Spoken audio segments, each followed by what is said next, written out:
Hello student, welcome back to my channel. This is Samsad Khan. I'm presenting here with another video related to exam pattern of accountancy for 2024-25 2024-25। आज हम आपके सामने video लेकर के आए exam का pattern कैसे होगा, पार्ट ए से कितने क्वेश्चंस आएंगे, कितने मार्क्स का वेटेज है, पार्ट बी से कितना वेटेज है और कौन से टॉपिक किस एग्जाम से आने, कौन से टॉपिक मोस्ट इंपॉर्टेंट है। तो पूरे ओवरव्यू आपके सामने लेकर के आए, उसको सारे को सब समझेंगे कि करके हम लोग। So let's start. सबसे पहले बात करते हैं part A partnership forms and company की, जो 60 मार्क्स क्वेश्चन आएगा।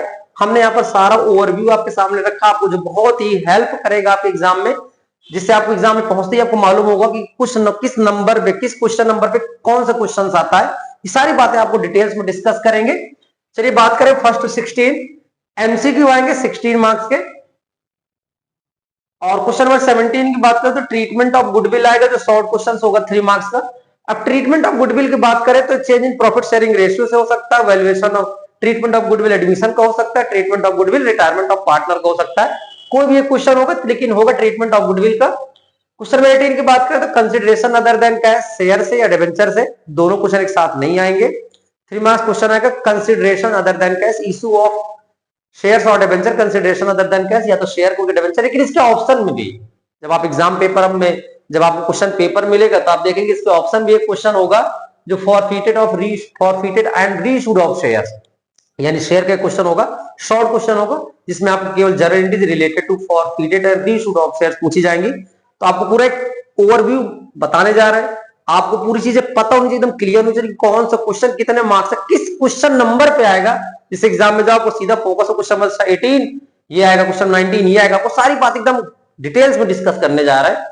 क्वेश्चन 19 की बात करूं तो वैल्यूएशन ऑफ गुडविल, इसके ऑप्शन में भी आपको एग्जाम पेपर में एक ऑप्शन में मिलेगा। अब ऑप्शन में क्या हो सकता है, ऑप्शन में compute disease partnership journal entry हो सकती है, या फिर journal entries related to investment fluctuation reserve भी आ सकता है। यहाँ पर तो ध्यान दीजिएगा, मैं यहाँ पर लिखना हम भूल गए हैं, वैल्यूएशन ऑफ गुडविल ऑप्शन में ये आ सकता है, या फिर क्या आ जाएगा, journal entries related to investment fluctuation reserve 3 marks में।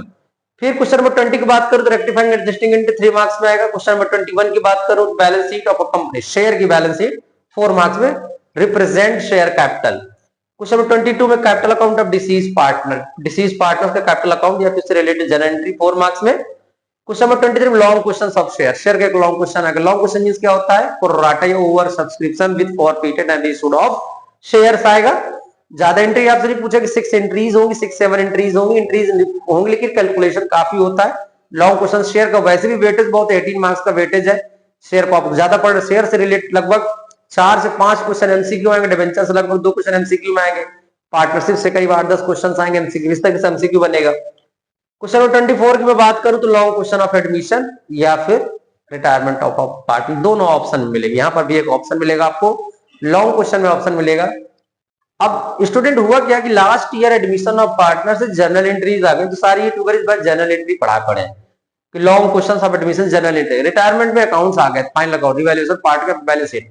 लेकिन इस बार जो हमारी जो प्रोबेबिलिटी है एग्जाम में आने की कि पार्टनर्स कैपिटल और रिवैल्यूएशन अकाउंट बनाने का एडमिशन से यहाँ से जर्नल एंट्री आ सकती है, ठीक है ना। तो कुल मिलाकर के दोनों से एक ऑप्शन, दो में से एक क्वेश्चन आएगा 6 मार्क्स का।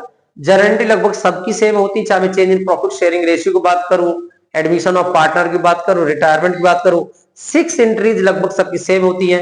सिर्फ गुडविल का वैल्यूएशन और सेटलमेंट चेंज होता है, लगभग सबकी एंट्रीज सेम होती है, बहुत ज्यादा कुछ अलग नहीं। इंटर रिलेटेड करके स्टडी करिए। क्वेश्चन नंबर 25 की बात करूं तो preparation of realisation account 6 marks में आएगी, या फिर उससे रिलेटेड जर्नल एंट्री आ सकती है। क्वेश्चन नंबर 26 में जर्नल एंट्रीज ऑफ डिबेंचर से रिलेटेड, यानी 6 मार्क्स का क्वेश्चन डिबेंचर्स में आएगा। अब क्या आ सकता है यहाँ पर डिबेंचर्स में, redemption of various cases, 6 cases वो आ सकता है, या फिर 3 केस होंगे, उसके साथ आपको consideration other than cash add कर सकता है, कोलैटरल सिक्योरिटी ऐड कर सकता है, इंटरेस्ट ऑन डिबेंचर जोड़ सकता है। ये 4 टॉपिक इंपॉर्टेंट है डिबेंचर्स में, उन्हीं को पढ़ना है, ठीक है ना। तो इस तरीके से 60 मार्क्स। पार्ट बी की बात करें तो एनालिसिस ऑफ फाइनेंशियल स्टेटमेंट में एमसीक्यू 27 to 30 एमसीक्यू 4 मार्क्स में। और ये पार्ट बी की मैं बात करूं ना स्टूडेंट, बहुत हेल्पफुल है, 20 आउट ऑफ 20 आप स्कोर कर सकते हो। चलिए 20 नहीं तो 16 एटलीस्ट आप स्कोर कर ही सकते हो, कैश में थोड़ा गलत हो जाएगा आपसे, तो आप 16-17 एटलीस्ट आप स्कोर कर सकते हो। बहुत बड़ा वेटेज है, कम समय और वेटेज ज्यादा ही होता है इसमें। और 32 में रेशियो एनालिसिस है, 33 में कंपैरेटिव कॉमन साइज है, 34 में cash flow statement, 20 marks question. लेकिन मैं इन सब के अलावा भी और भी मैं आपके सामने के लेकर के आऊं कि अगर आपको एग्जाम में क्वेश्चंस करना है तो आपका समय भी वेस्ट ना हो और आप किस तरीके से 60 to 70 स्कोर करें, 60 प्लस या 70 प्लस आप स्कोर कैसे करें, कैसे क्वेश्चन पेपर अटेंड करना है। तो सबसे पहले क्या करना है, जो आपको पेपर रीड करने का 50 मिनट टाइम मिलता है, आप उसमें एक स्ट्रेटजी बनाइए कि पहले एमसीक्यू करना है कि लॉन्ग क्वेश्चंस करना है। मेरा मानना था कि सबसे पहले 15 मिनट में आप एमसीक्यू सॉल्व कर लीजिए, जितने हो सके उतने एमसीक्यू कर लीजिए और एक पेज में सारे एमसीक्यू फर्स्ट टू 16 1 2 3 4 5 6 7 8 9 16 तक लिख करके जिसका आंसर है ऑप्शन बी उसका ऑप्शन लिखिए, दूसरा नहीं आ रहा लिख करके छोड़ दीजिए, क्वेश्चन नंबर डाल करके जितने आए उतने कर लीजिए, बाकी छोड़ दीजिए। ज्यादा टाइम वेस्ट मत करिए एमसीक्यू में, क्योंकि एमसीक्यू कई बार ऐसा होता है बच्चे एमसीक्यू चक्कर में एमसीक्यू की वजह से बहुत सारे क्वेश्चंस बच्चों के छूट जाते हैं, तो एमसीक्यू में ज्यादा फोकस नहीं करना है। ठीक है, जितने हो सके उतना करिए। अगर पूरा पेपर सॉल्व कर लेता आपके पास टाइम बचता है तो फिर उसके बाद एमसीक्यू देख लीजिए, पेपर बहुत लेंथी आता है अकाउंटेंसी का, अक्सर बच्चों को पेपर छूट जाता है, स्कोरिंग सब्जेक्ट है, आप इस कैसे स्कोर कर लो वो सारी चीजें। अब देखिए मैंने शॉर्ट में यहाँ पर इस बॉक्स के अंदर मैंने कुछ बातें रखी हैं कि अगर आप इस स्ट्रैटेजी से करते हैं, सबसे पहले अगर लॉन्ग क्वेश्चन 15 मिनट के बाद आपने एमसीक्यू कर लिया, उसके बाद लॉन्ग क्वेश्चन। देखिए लॉन्ग क्वेश्चन क्या है, लॉन्ग क्वेश्चन 23 24 25 26 एंड 34 5 क्वेश्चंस है, यानी कि 6 into 5 30 मार्क्स। अगर आपने 5 क्वेश्चंस लॉन्ग कर लिए तो आपके अंदर एक कॉन्फिडेंस आएगा, आपकी परफॉर्मेंस स्ट्रांग हो जाएगी, आपको लगेगा कि यार मैंने 30 मार्क्स क्वेश्चन कर लिए, थोड़ा सा आपको हल्का फील होगा।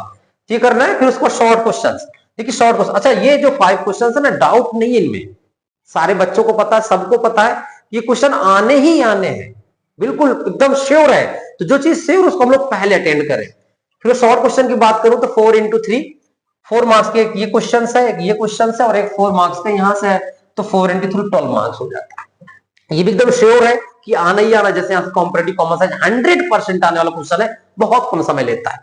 यहां से मैं बात करूं 4 मार्क्स में तो बैलेंस शीट ऑफ कंपनी 100% आने वाला टॉपिक है और डिसीज पार्टनर्स को आना ही आना, मतलब तीनों इनमें कोई डाउट नहीं, आना ही आना है।